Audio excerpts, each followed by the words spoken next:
Este ministerio ha tenido una historicidad, una historia, y es que no hay un país donde no ha habido una lucha para conquistar. Y la lucha no ha sido tanto con el diablo, sino con los líderes. Pero eso acaba de morir en esta convocación. Lo sé, porque lo sé,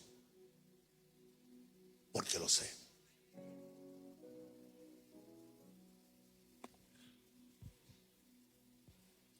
Santo es el Señor.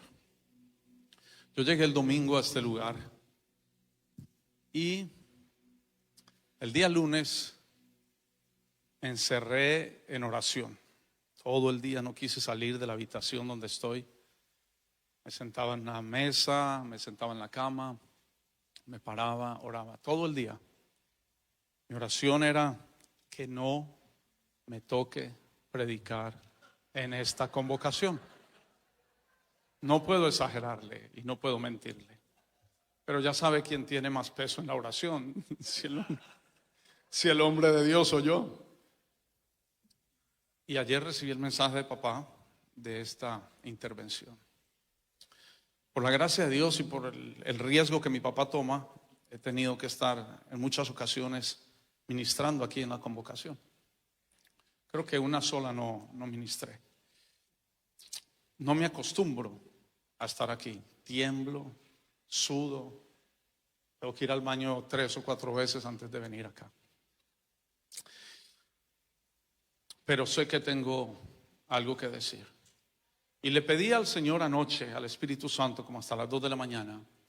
Le decía: Espíritu Santo, por favor, dime qué licencia tengo para decir ciertas cosas que nunca he dicho, para compartir ciertas cosas que son experiencias personales, cambios que han sucedido en mi vida, en mi ministerio, que no se han entendido, que se han malinterpretado y que se han juzgado mal y que han causado una gran división dentro de la iglesia, dentro de nuestra iglesia. Porque todos me conocen de años. Yo llevo con papá 26 años. 27 este año cumplo. Si alguien tiene lo de la numerología, pues es problema suyo. Yo no tengo nada de eso de numerología. Pero empecé mi ministerio a los 28 años de edad, igual que papá. Él lo supo. Pesaba 130 libras, igual que mi papá cuando empezó el ministerio. Ya no lo pesamos, pero por allí empezamos.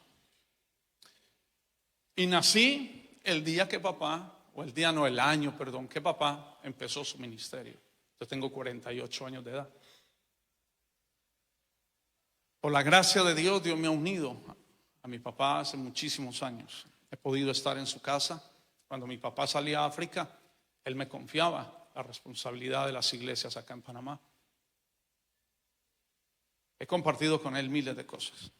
En el 2018 estuve en la montaña de oración en Chicago con mi papá y él me dejó en su casa privada. Los que conocen la montaña de oración, hay una casa que es personal.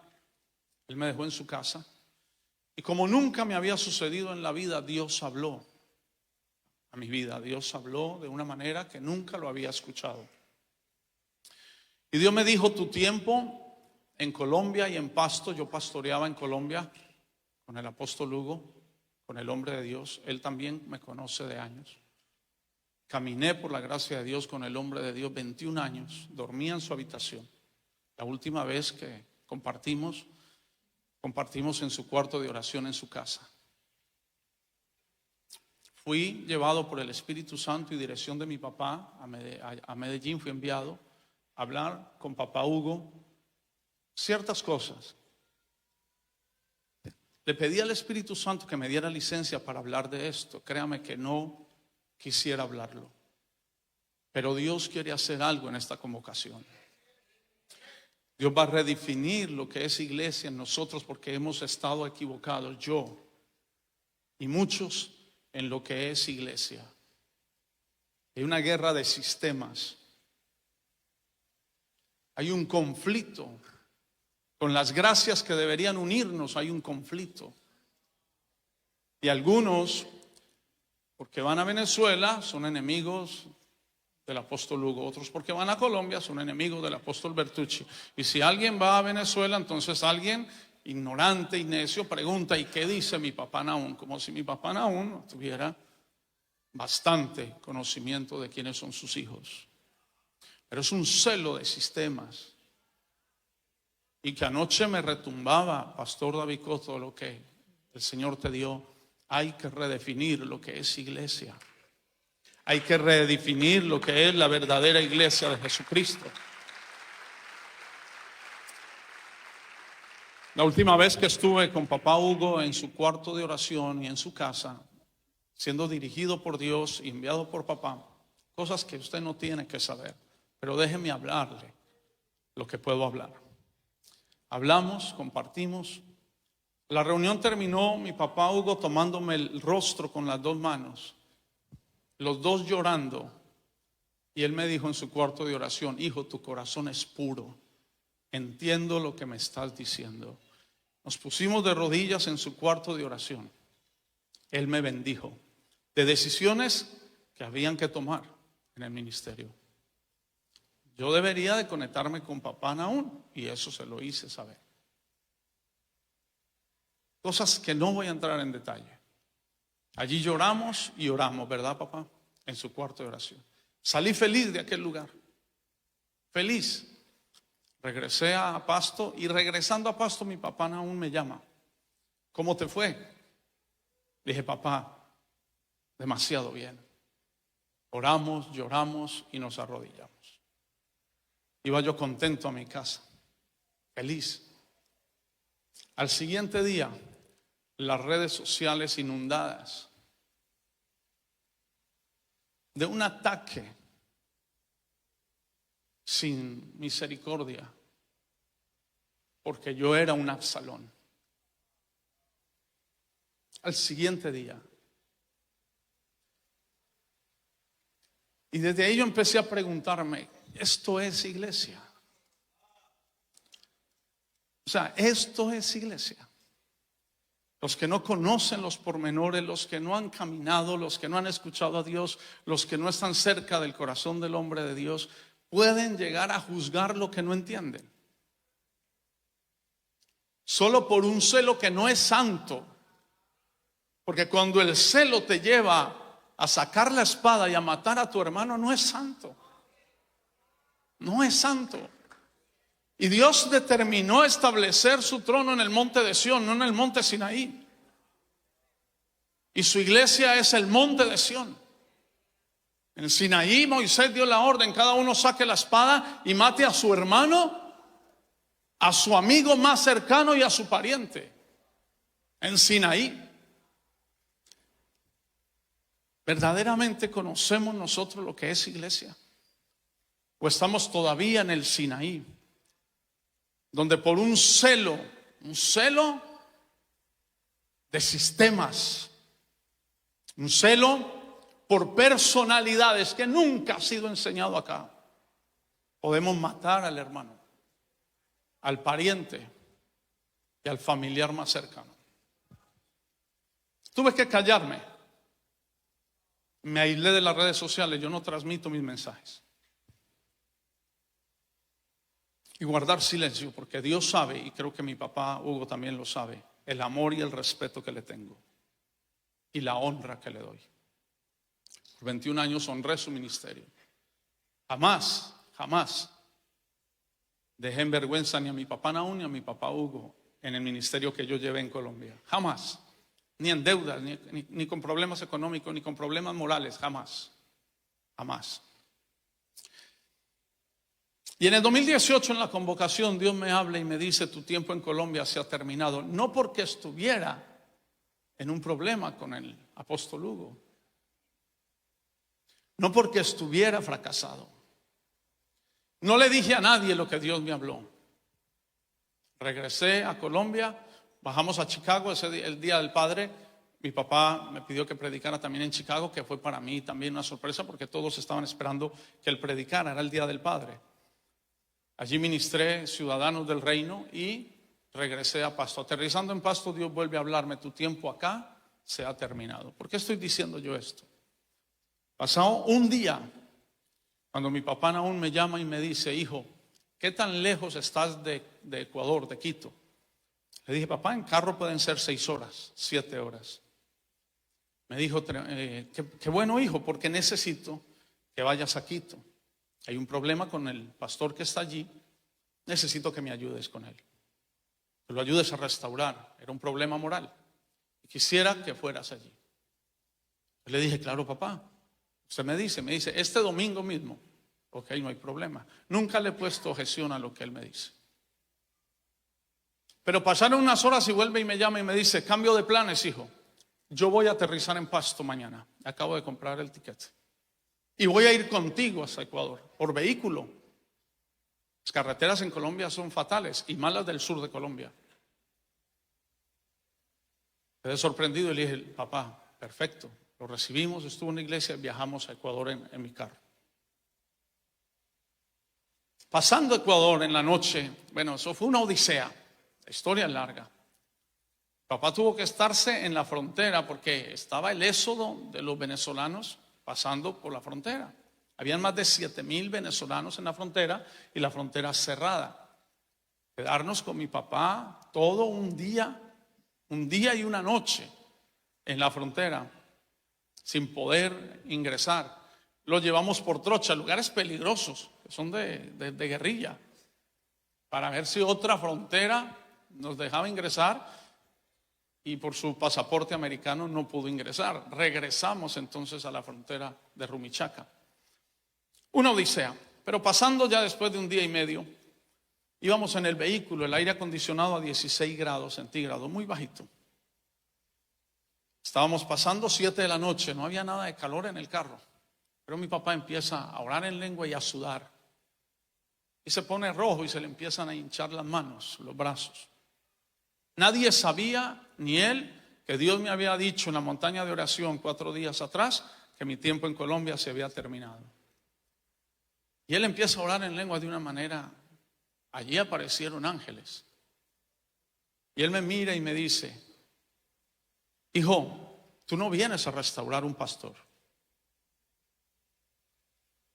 Tú vienes a liderar este país. Necesito que tú lideres este país. Él no sabía que Dios me había hablado que mi tiempo en Colombia se había acabado, ni se lo había comentado. Yo le dije: bueno, papá, yo estaba muy bien en Colombia. En realidad que estaba bien, ¿cierto, papá Hugo? Yo estaba bien. Económicamente estaba bien. Tenía, por la gracia de Dios, pastoreando 4 iglesias: Pasto, Ipiales, Putumayo y Tumaco. Y yo le dije: papá, no hay problema. Lo que tú digas, lo haré, porque Dios a mí ya me habló. Y así fue. ¿Por qué digo yo esto? Porque mi movimiento a Ecuador no fue porque yo tuviera una vendetta con el apóstol Hugo. Jamás. Jamás. Ni porque quería escapar o huir de la dirección o la autoridad del apóstol Hugo. Ni Dios ni mi papá aún hubiesen hecho eso. Si alguien ha cuestionado eso, no conoce en lo mínimo ni al Espíritu Santo ni al corazón del hombre de Dios. Esto ha generado que la iglesia, nuestra iglesia, en algunas partes se haya fracturado y haya sido herida, porque no hemos edificado iglesia, hemos edificado sistemas. Yo lo tengo que decir: sistemas con ídolos que han sacado a Jesús del escenario, sistemas con ídolos que han ocultado a Jesús, y no porque el que está al frente lo haya pedido, sino porque la ignorancia nuestra lo ha producido. Ha producido una idolatría que jamás mi papá lo ha pedido, jamás. De hecho, lo rechaza absolutamente. Después de todo eso, llegué a Ecuador a ministrar y encontré una iglesia. Mi papá lo acaba de decir acá. Ese país tuvo 3 líderes nacionales antes de que yo llegara. 3 líderes que le causaron dolor al hombre de Dios. Pero 3 líderes que uno de ellos, y seguramente los 3, sé que los 3, pero uno de ellos pasaba por aquí, por este púlpito, con unas tremendas perlas de revelación. Revelación de autoridad que son de Dios. Revelación del sometimiento, de la honra al hombre de Dios. Tremendas perlas. Pero desconociendo totalmente el carácter del hombre de Dios. Y que sacaban esas perlas para adular y ganarse en un favor en la convocación. Yo llego a ese país y encuentro en una sola ciudad 5 iglesias Maranata, y de las 5 iglesias en la misma ciudad no se saludaban entre pastores, todas con el rótulo de Maranata. Eso empieza a quebrar mi corazón. Llevo 4 años en Ecuador en un trato de Dios impresionante, desbaratando todo sistema de mi vida, porque yo pertenecía a eso. 5 iglesias donde yo voy, hago ayunos en cada una de las iglesias con todos los pastores, trato de unirlos. No se saludaban, no se respetaban, una competencia entre ellos, y cada uno con el rótulo de Maranata y cada uno con la batuta: yo soy de mi papá Nahum Rosario. De verdad consideramos y creemos que eso es iglesia. Son líderes que pasaron por aquí, porque ya son 26 años, hemos visto pasar de todo por este lugar. Y uno tiembla aquí porque puede ser la última vez que uno está aquí también. Claro, el corazón. Jonathan Edwards dice: cuando yo descubro la maldad de mi corazón, me doy cuenta que es más profundo que el infierno. Cuando predico, peco. Cuando oro, peco. Tengo que arrepentirme de mi arrepentimiento y lavar mis lágrimas en la sangre del Cordero. Imagínate, ¿qué de nosotros?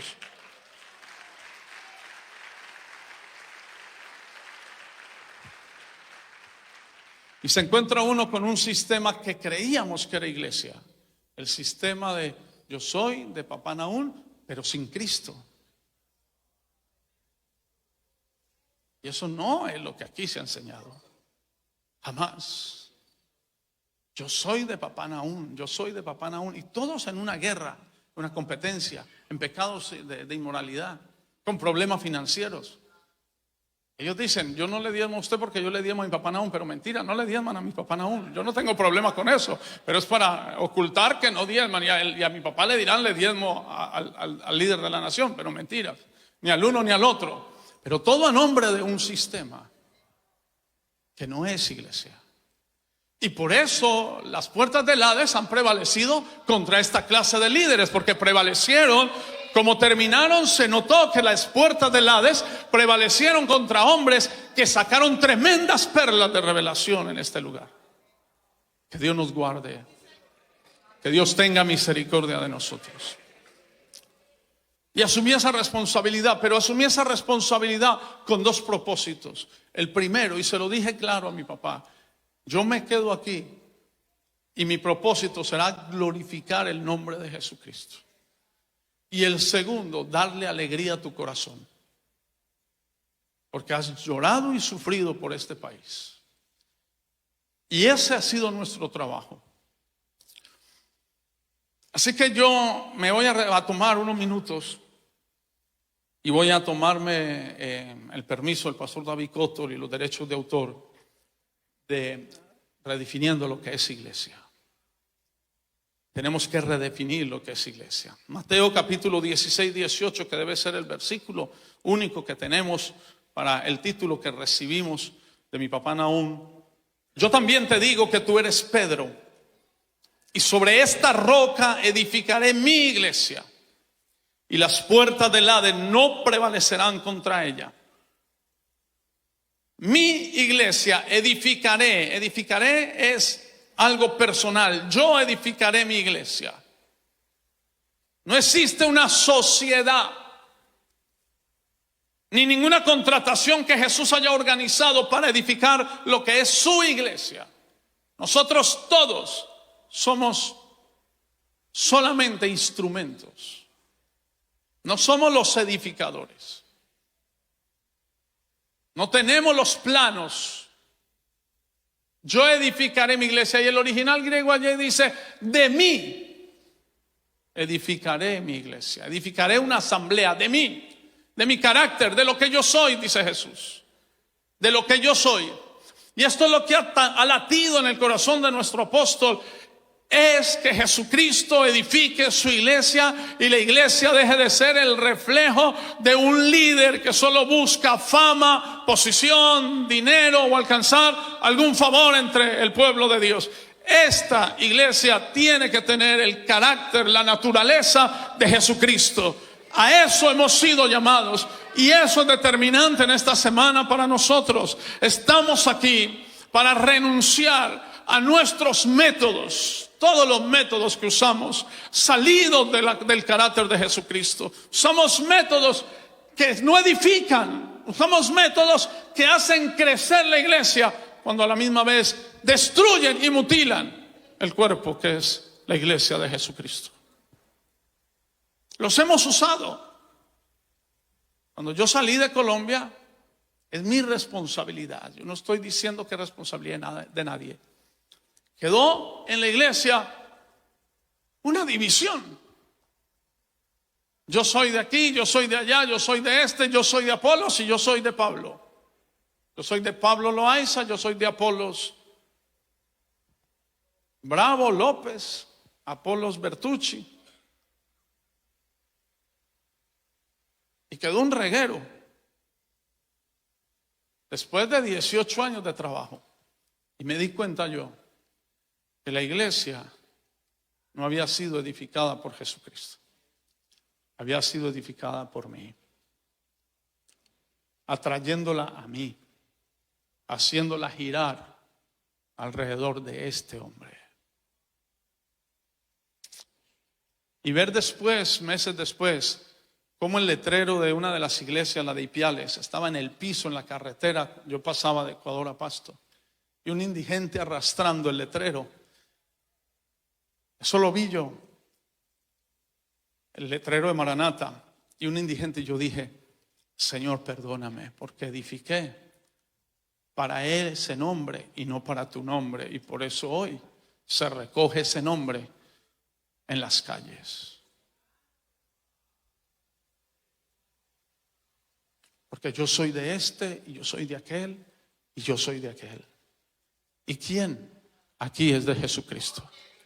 ¿Y quién aquí pertenece a Jesús? ¿Y quién aquí ha salido de las heridas de Jesucristo? ¿Y quién aquí ha sido concebido por el dolor de Jesús y el sufrimiento y la aflicción de Jesús en una cruz? Usted puede venir a adular aquí, y mi papá eso no le gusta ni le agrada. Pero usted se siente bien, se ganará un favor, creerá que eso lo hace confiable, y no lo es. No lo es. Para ser confiables para Dios y para los hombres de Dios, tienes que estar fundamentado en la roca inamovible que se llama Jesucristo. Tienes que tomar la piedra que los edificadores han desechado y colocarla como fundamento de esto que se llama iglesia. Jesús dijo: de mí edificaré una asamblea, de mí edificaré una iglesia, que las puertas del Hades no puedan prevalecer contra ella. La honra no puede ser idolatría. Y la iglesia debe parecerse más a Jesús que a su pastor. No somos clones de un pastor. No tengo que gritar como grita el otro pastor para que me identifique. Debo de hablar lo que Jesús dice que tengo que hablar. Debo de exaltar a Jesucristo. Debo de reconocer que lo que soy es por su bendita gracia. Soy el resultado de su muerte. Soy el resultado de su redención. Soy el resultado de su sufrimiento, ya. Y tengo la bendición de un Padre, sí. Tengo la herencia de un hombre de Dios, sí. Pero el Señor de esta iglesia se llama Jesucristo, Rey de reyes y Señor de señores. Admirable, consejero, Dios fuerte, el principio, el fin, el alfa, la omega, el que ha de venir pronto. Eso no me hace ser un rebelde del hombre de Dios. Eso le causará felicidad al hombre de Dios. Eso llenará de alegría su corazón cuando yo pueda presentarle una iglesia en Ecuador que honra y glorifica a Jesucristo y que le hace alegrar a Él, porque ha sido el sueño de toda su vida y de sus casi 50 años de ministerio, ver a Jesús entronado en nuestras iglesias.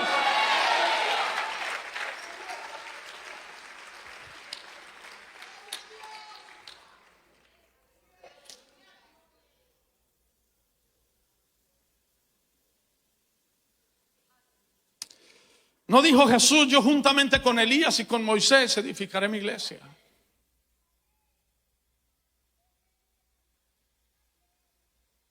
Voy a decir un poco sobre lo que es, entiendo yo que es la iglesia de Jesús, y luego dos cargos que siento yo que Dios tiene contra la iglesia moderna, o la iglesia en la cual nosotros, a la cual pertenecemos porque somos parte de esta iglesia.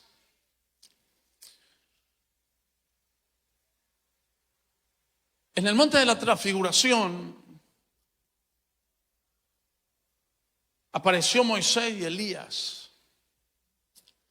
Y Pedro atrevidamente, muy atrevidamente, dijo: hagamos 3 enramadas. 3 enramadas son altares. 3 altares y quedémonos aquí. Es muy atrevido poner a Elías y a Moisés en el mismo nivel de Jesús. Demasiado atrevido. Demasiado atrevido. Porque cuando Pedro hace esa pronunciación atrevida, el Dios de los cielos interrumpe esa estupidez de Pedro y habla. Pedro tuvo que caer de rodillas. Y el Dios del cielo habla y dice: este es mi Hijo amado, a Él oíd. Y cuando Pedro levantó los ojos, la Biblia y el Espíritu Santo no pierden detalles, y quedó Jesús solo.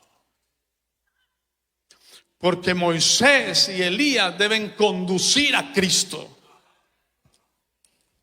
Porque cuando Jesús resucita y camina, se aparece a 2 de sus discípulos que iban camino a Emaús.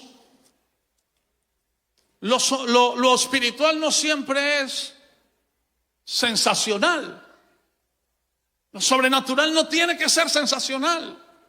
Aquí hay un movimiento de ángeles, papá. Perdóneme, yo hago un paréntesis. Anoche, saliendo de acá, pedí mi Uber para ir al lugar donde estoy hospedado. Me siento en la parte de atrás del vehículo, que nunca lo hago, siempre me siento al lado del conductor. Me siento en la parte de atrás del vehículo y se me queda este celular. En un Uber, estoy hospedado en un lugar donde no están los pastores. O sea que no puedo decirle a alguien: llámame al teléfono, estoy incomunicado en Panamá, no sé qué hacer. Casi 11 de la noche. El Uber se va. Yo me quedo allí, ¿qué hago? No tengo un teléfono para llamar un taxi, para ir a buscar un pastor para que le marque a mi número celular. No tengo Messenger porque me he desconectado de las redes sociales. Entonces instalé el Messenger y me comuniqué con mi esposa. Y me dice mi esposa, le digo yo: márcame a mi teléfono. Mi teléfono no tenía sonido, porque en los cultos yo le quito sonido, le quito toda alerta, todo lo que pueda interrumpir el servicio. Y dice mi esposa: pero eso no va a sonar. Marca al teléfono. Está en la silla de atrás el celular. ¿El carro dónde irá? Mi esposa marca y contesta una señora, una mujer, no sé si joven o de edad, y le dice a mi esposa: ya vamos yendo a regresarle el celular al lugar donde esté. Cuando yo salgo a recibirlo, estaba el conductor solo. Había un ángel regresándome un celular, que es lo que mi papá acaba de hablar. Yo le entrego al conductor $20, pero quien habló con mi esposa era una señora que le dijo: yo tengo el celular y voy en 5 minutos a regresárselo. Y cuando llega es el mismo Uber con el mismo conductor. ¿Cómo el conductor vio el celular atrás? Lo sobrenatural no es sensacional, no tiene que ser sensacional. Vivimos en una atmósfera sobrenatural. La iglesia que el Hades no puede vencer debe vivir en una atmósfera sobrenatural, aunque no sea sensacional, aunque no nos haga muchas veces sudar, aunque no nos ponga la piel de gallina, vivimos en un mundo sobrenatural. Nuestra vida es sobrenatural. El que estemos aquí, muchos de nosotros, es sobrenatural haber llegado hasta este lugar. Cuando Jesús resucita y camina a Emaús con 2 de sus discípulos que iban demasiado confundidos y molestos incluso, Jesús, si hubiese querido producir algo sensacional, les muestra las manos con sus heridas. Era lo más fácil para que lo reconocieran, creo yo. Les muestra el costado, soy yo. Pero Jesús se toma el tiempo de caminar estas horas con los discípulos y les empieza a leer las escrituras. Dice allí, desde Moisés hasta los profetas, mostrándoles lo que las escrituras decían de él. Porque Moisés y Elías deben descubrir a Cristo. El ministerio de Elías no es para exaltar a Elías. El ministerio de Moisés no es para exaltar a Moisés. Moisés y Elías deben señalar a uno solo, a Jesucristo, a Él. Ellos indagaron diligentemente, los profetas indagaron en qué tiempo, en qué ocasión vendría el Cristo. Para eso ellos aparecieron, para señalar un tiempo de la visitación de Jesús. Y si hay un ministerio de Elías y hay una predicación de la ley de Moisés, debe señalar a Jesús.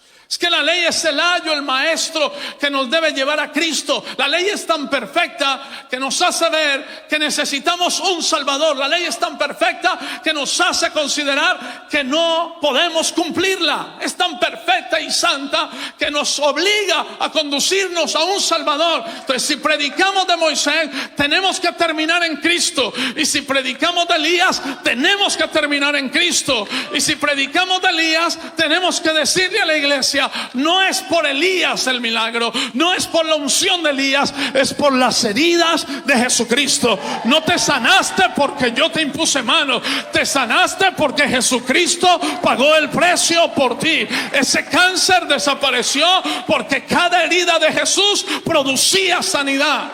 Sí, soy un medio, soy un instrumento, soy un vehículo, pero no el autor del milagro. No soy el que lo produzco, soy el que lo cargo. Y lo carga cualquiera. Un burro como yo puede cargar miles de milagros.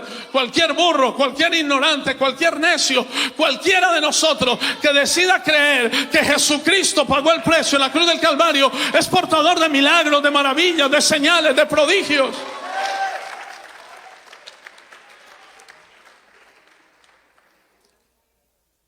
Entonces Jesús no dice: yo voy a establecer una sociedad, una contratación, una asociación con Elías y con Moisés. Me voy a poner de acuerdo con ellos y voy a edificar la iglesia. Es que Elías no tuvo iglesia. Moisés tampoco. Moisés pastoreó un pueblo que era un pueblo rebelde, desobediente, que se apartaba de Dios, y dentro del pueblo había un remanente. Pero eso no sucede con la iglesia. La iglesia es iglesia. No es un pueblo y dentro de la iglesia hay un remanente santo. Qué herejía la que hemos usado nosotros. En la iglesia hay más adúlteros que en el mundo. No. Si es adúltero no es iglesia. No es iglesia. Es que la iglesia se está prostituyendo. ¿Cómo llamas prostituta a la novia del Señor Jesucristo? ¿Cómo podemos llamar prostituta a lo que es el cuerpo del Señor Jesucristo? No, si se está prostituyendo no es iglesia, nunca fue iglesia. Tenemos que redefinir lo que es iglesia. Iglesia es eclesia, es salida, es separada. Y Jesús debe regresar a la iglesia. No quiero demorarme, quiero ser muy breve. Dios llamó a David un hombre conforme a su corazón. Y no lo llamó conforme a su corazón porque fuera un hombre santo, porque ya usted sabe quién era David. Y tampoco lo llamó a David conforme a su corazón porque era un hombre pronto para arrepentirse, porque cuando Dios lo llamó conforme a su corazón ni siquiera había pecado. David habla de su historia y dice que Dios lo llamó, estando él en el monte con las ovejas, un hombre conforme a su corazón. Y no lo llamó un hombre conforme a su corazón porque se arrepintió rápidamente, porque muchos hombres en la Biblia, entre ellos Ezequías, se arrepintieron muy rápido y no fueron llamados un hombre conforme a su corazón. Hubo algo que hizo que Dios lo llamara un hombre conforme a su corazón. Y eso lo encontramos en el Salmo 132, versículo 1 en adelante. Este salmo lo escribe David en el desierto, huyendo de Saúl.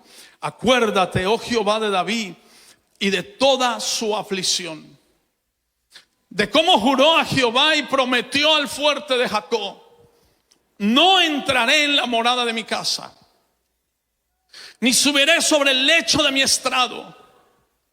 No daré sueño a mis ojos, ni a mis párpados adormecimiento, hasta que haya lugar para Jehová, morada para el fuerte de Jacob. Levántate, oh Jehová. Estoy saltando algunos versos. Levántate, oh Jehová, al lugar de tu reposo, tú y el arca de tu poder. Tus sacerdotes se vistan de justicia y se regocijen sus santos. Había algo en el corazón de David que era lo mismo que había en el corazón de Dios, y era traer de regreso el arca. David pasó toda su juventud en el monte, y desde su juventud, casi desde su niñez, por 20 años el arca, que es Jesucristo.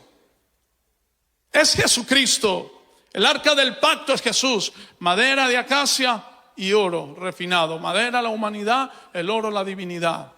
Eso era el arca del pacto, era Jesús. El propiciatorio, Jesús es nuestra propiciación por nuestros pecados. Ese propiciatorio donde se sacrificaban las víctimas y que cubría la tabla de los 10 mandamientos, la vara de Aarón que reverdeció, y el maná. Ese propiciatorio cubría la rebelión del hombre: rebelión frente a los mandamientos, rebelión frente a la autoridad y rebelión frente a la provisión. Lo que había en el corazón de David era regresar a Jesús, a Jerusalén. Por eso fue llamado un hombre conforme al corazón de Dios, porque era lo mismo que latía en el corazón de Dios. Y es lo que late, yo estoy seguro de esto, es lo que late en el corazón de este hombre de Dios: que Jesús regrese a su casa, que Jesús regrese a nuestras iglesias, que Jesús regrese a nuestros cultos. No es otra cosa. Todo lo demás que nos ha bendecido, la paternidad espiritual, la revelación de los diezmos, la revelación de las ofrendas, la revelación profética, todo eso nos ha bendecido, pero eso no es el centro, ese no es el fundamento. El problema es que cambiamos el fundamento, colocamos aquellas cosas que nos bendijeron como fundamento, y por eso la iglesia tambalea y cae, líderes tambalean y caen. Por eso líderes con tremenda revelación hoy están en las faldas de una mujer que no es su esposa, porque el fundamento fue conmovido.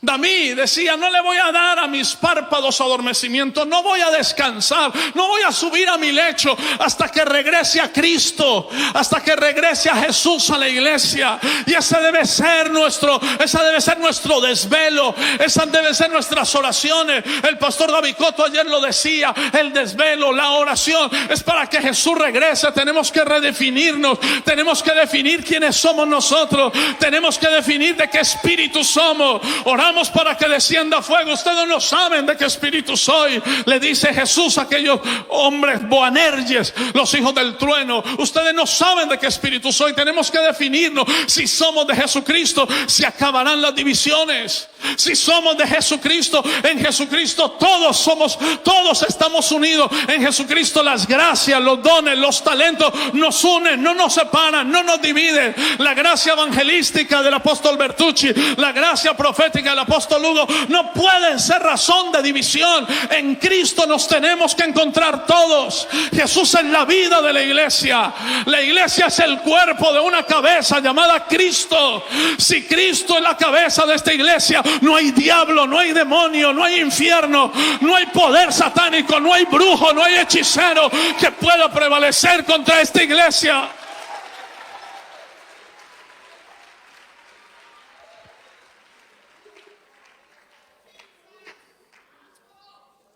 Ayer en la mañana me le acerqué a un pastor, aquí en la mañana, no sabía yo que iba a predicar. Me le acerqué, lo abracé y le dije, por meses y tal vez años no compartíamos. Y le dije: dile a tu hermano, el hermano de él es el líder de la alabanza de su iglesia. Dile a tu hermano que el dinero En su momento fueron $5,000. Que el dinero con el que se quedó él, porque lo depositamos para que estaba yo comprando las vacaciones de mis hijos. Le deposité un dinero para las vacaciones de mis hijos y mis hijos se accidentaron 15 días antes de las vacaciones, entonces las vacaciones no pudieron darse. Y el hombre nunca nos devolvió el dinero. Él es un líder de alabanza, tiene el rótulo de Maranata. Pero me le acerqué ayer y le dije, dile a tu hermano que cada día de rodillas lo bendigo, porque para nosotros fue muy duro y para mis hijos fue muy duro ese momento. Nunca nos lo pagó. ¿Por qué les digo yo esto? Porque mis hijos después del accidente me preguntaban, ¿y él, papá, nos devolvió el dinero para las vacaciones? No lo ha devuelto. Papá, ¿y eso? Él es de la iglesia, eso es iglesia. ¿Y cómo me ha tocado a mí edificar a mis hijos? Diciéndole, no es iglesia. Cuando deberíamos de estar haciendo ese puente de esta generación a la nueva, diciéndole, esto es iglesia, nos ha tocado decirle, eso no es iglesia. Eso no es iglesia. No debería ser así, debería ser, esto es iglesia. Este hombre que perdona, que ama, que responde con sus obligaciones, es iglesia. Esta persona íntegra es iglesia. Este que no condena a su hermano, eso es iglesia. Este que restaura al caído, eso es iglesia. Pero nos ha tocado hacer un puente entre una generación de un hombre que ha dado su vida por Jesús, con una generación que están haciendo, diciéndole, eso no es iglesia. Eso no es iglesia. Pero ellos se escudan en el rótulo de Maranata.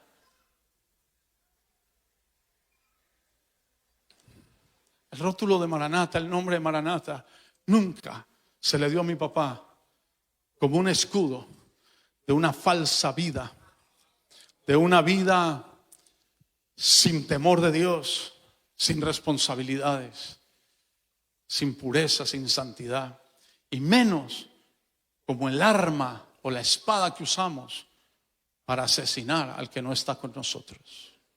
Jamás, jamás.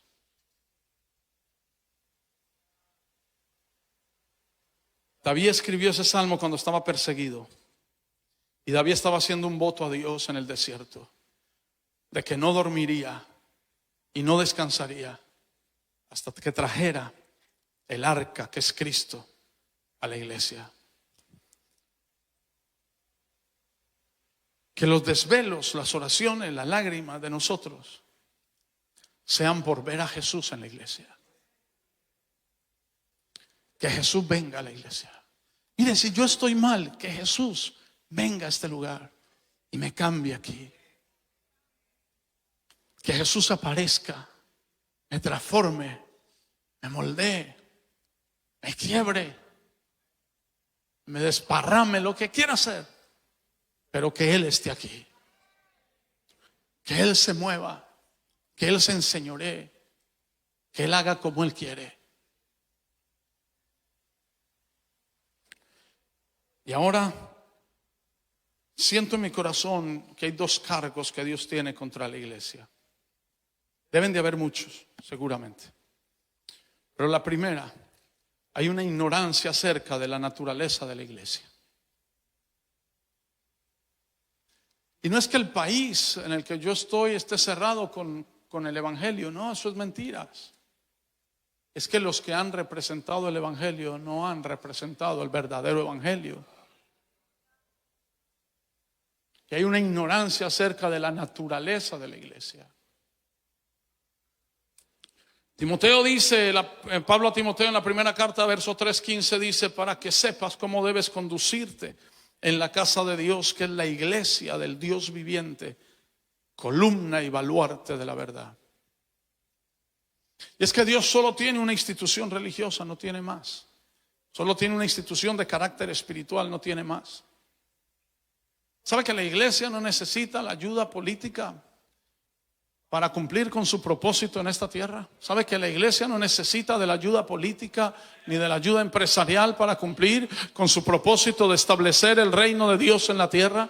¿Sabe que la iglesia no necesita de una ayuda política para cambiar el curso de un país y de una nación? ¿Sabe que desde aquí se rigen los destinos de una nación, de un país? Desde aquí es donde se gobierna espiritualmente, de mi altar, de mi púlpito, de su púlpito, de su altar, es donde se gobierna la nación y se cambia el ambiente espiritual de un país. Sea que el político sea de izquierda o de derecha, la iglesia está muy por encima de eso.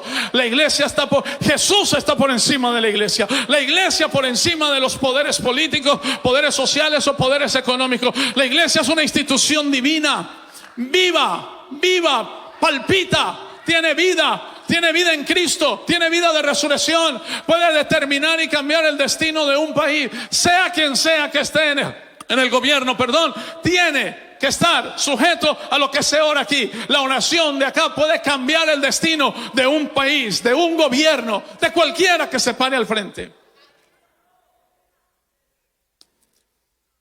En el 2020, febrero, estuvimos aquí en la última convocación que habíamos tenido. Un mes después, el mundo se cerró. Cuando el mundo se cerró, nos prohibieron saludarnos de mano, acercarnos, besar a alguien, y nos pusieron esa cosa endemoniada.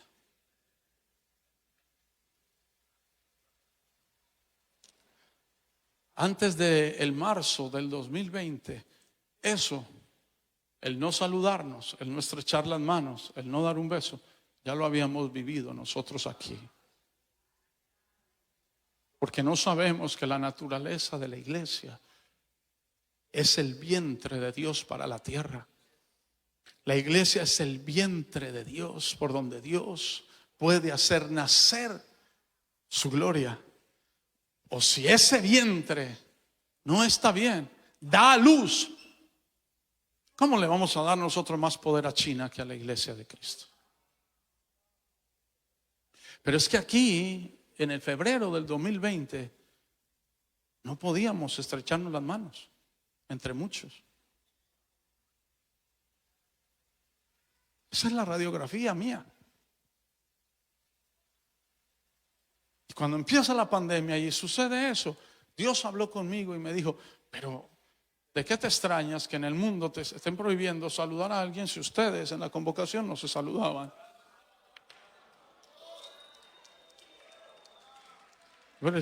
Nosotros damos a luz. Somos el vientre. Somos el vientre.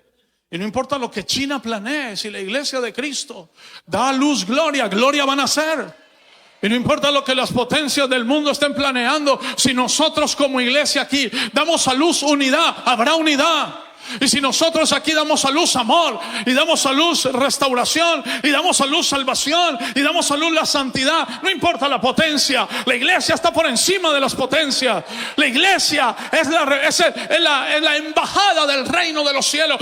Eso es la iglesia. Hay que redefinir lo que es la iglesia. Esto no es un sistema de ideas, no es un sistema de fórmulas, no es que yo soy de este o de aquel. Somos la embajada del reino de los cielos. Tenemos una cultura celestial. Tenemos una cultura que va a barrer con cualquier cultura diabólica o endemoniada de esta tierra. Somos la iglesia del Señor Jesucristo. Eso somos nosotros. Somos eso. Somos su cuerpo, somos su vientre. Somos sus pies, lo decía mi papá, somos sus manos.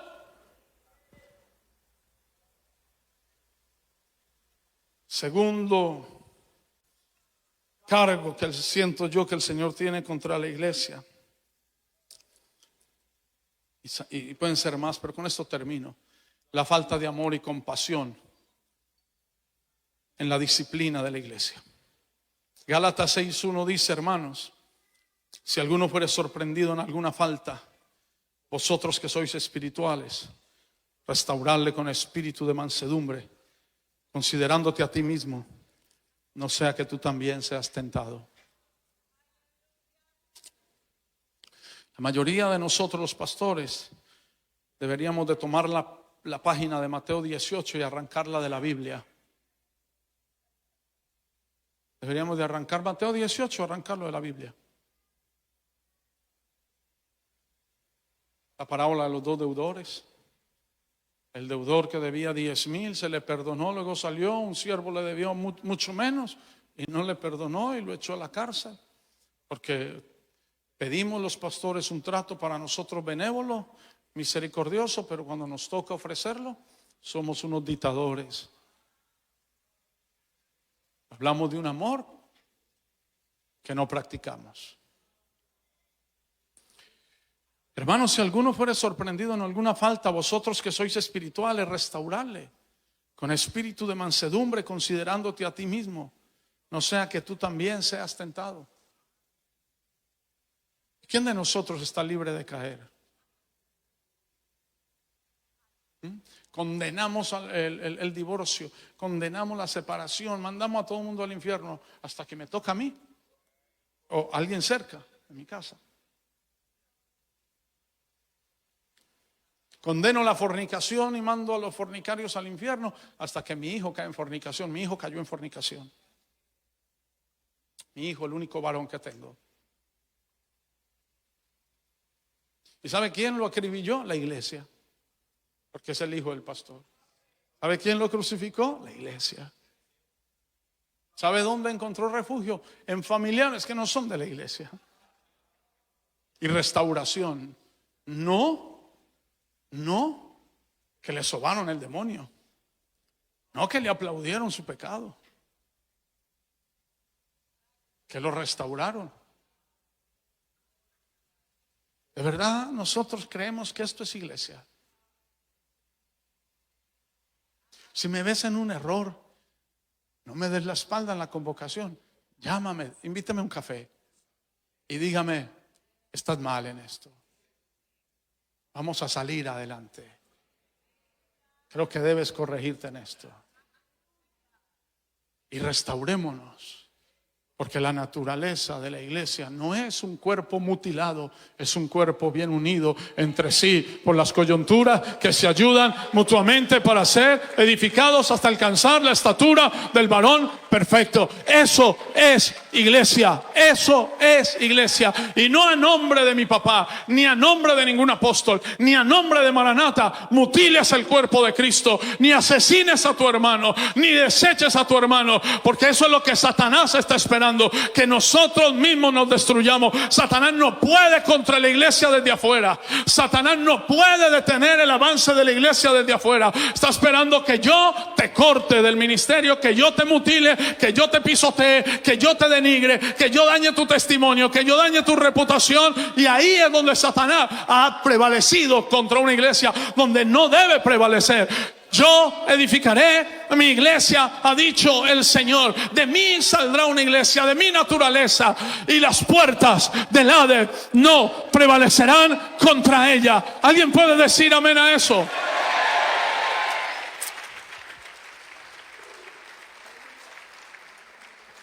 Si tu hermano peca contra ti, ve y repréndele estando tú y él solos. Si te oyere, has ganado a tu hermano. Qué cosa maravillosa. Mas si no te oyere, toma un contigo a uno o dos, para que en boca de 2 o 3 testigos conste toda palabra. No arranquemos esa página de la Biblia. Amigos, los testigos no son para que estén de parte de nosotros. Los testigos es para que tengan un juicio justo. Y si ya no escuchan los hermanos, entonces díselo a la iglesia. Y si no escucha a la iglesia, entonces ya se tiene por gentil y publicano. Pero no saltemos el proceso.